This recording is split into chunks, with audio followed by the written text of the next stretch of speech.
Oi pessoal, estou aqui nessa manhã de domingo só para gravar um vídeo rapidinho. Como vocês viram na semana passada, nós caminhamos em Neemias capítulo 8 durante vários dias. Aí eu não quero aqui fazer mais uma série não, mas apenas compartilhar algo do devocional que nós fizemos semana passada, né? Terminando o livro de Neemias, e que, relembrando aqui, eu tive desejo de compartilhar na época, mas acabei me esquecendo. No finalzinho do livro de Neemias, você tem uma ocorrência muito interessante quando Neemias percebe que o povo está voltando para os velhos hábitos de desobediência. Por exemplo, no versículo 15 do capítulo 13, naqueles dias vi que em Judá alguns trabalhavam nos tanques de prensar uvas no sábado, e ajuntavam trigo e o carregavam em jumentos, transportando-o com vinho, uvas, figos e todo tipo de carga.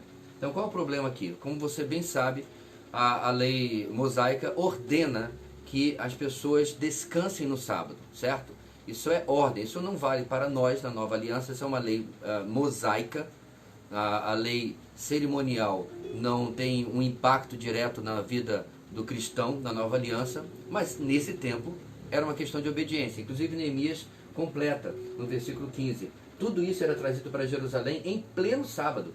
Então os adverti que não vendessem alimento nesse dia. Mas havia outro problema ainda, no sábado.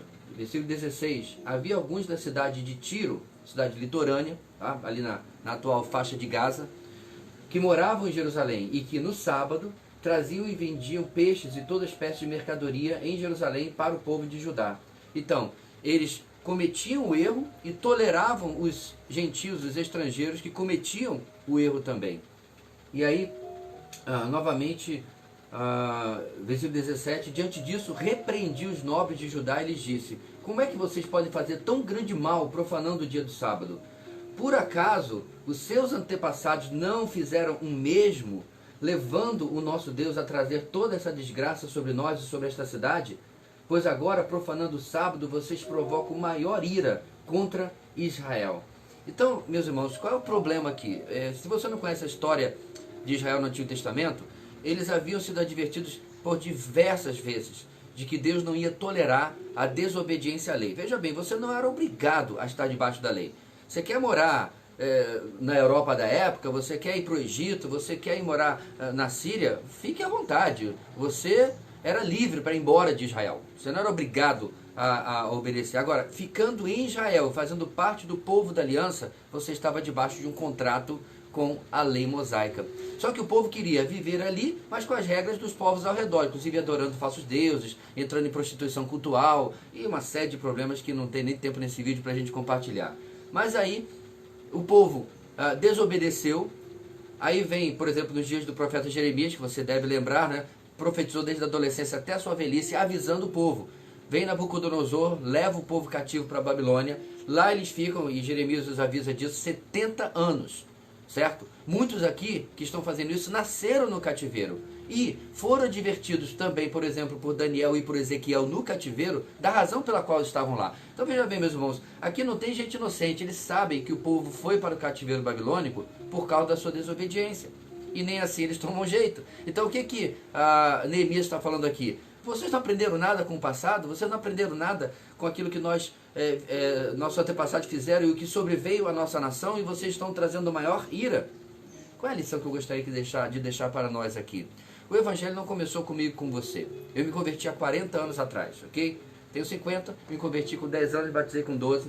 O evangelho não começou comigo. Quando eu cheguei à igreja onde eu me converti, já estava lá, certo? E quando eu saí, ela continua lá.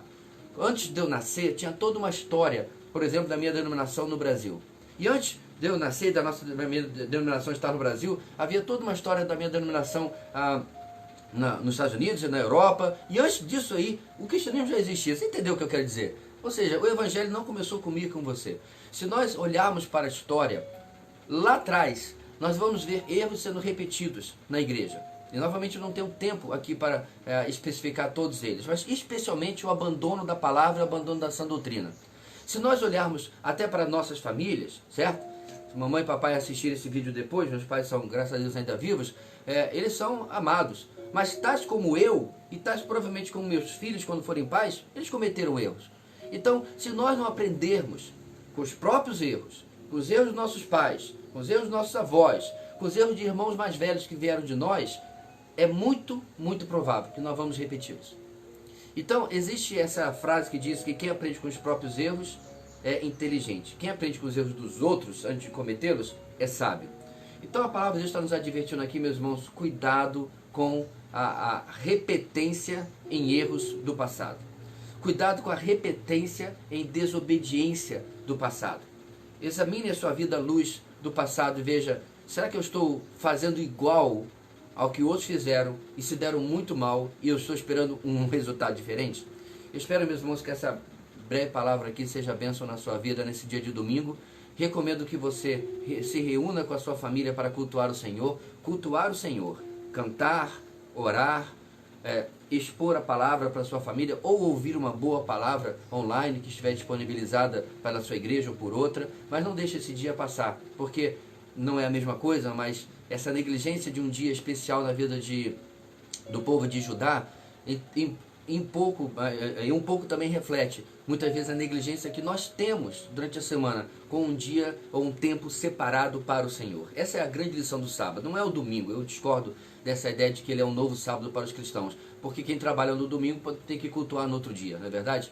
Então, o ponto aqui é, separe um tempo durante a semana para cultuar o Senhor. Se você vai cultuar, não cultua durante a semana inteira, hoje, inaugurando uma nova semana, separe um tempo para o Senhor. E vamos aprender com os erros do passado, com as lições do nosso passado. Forte abraço, graça e paz do Senhor Jesus.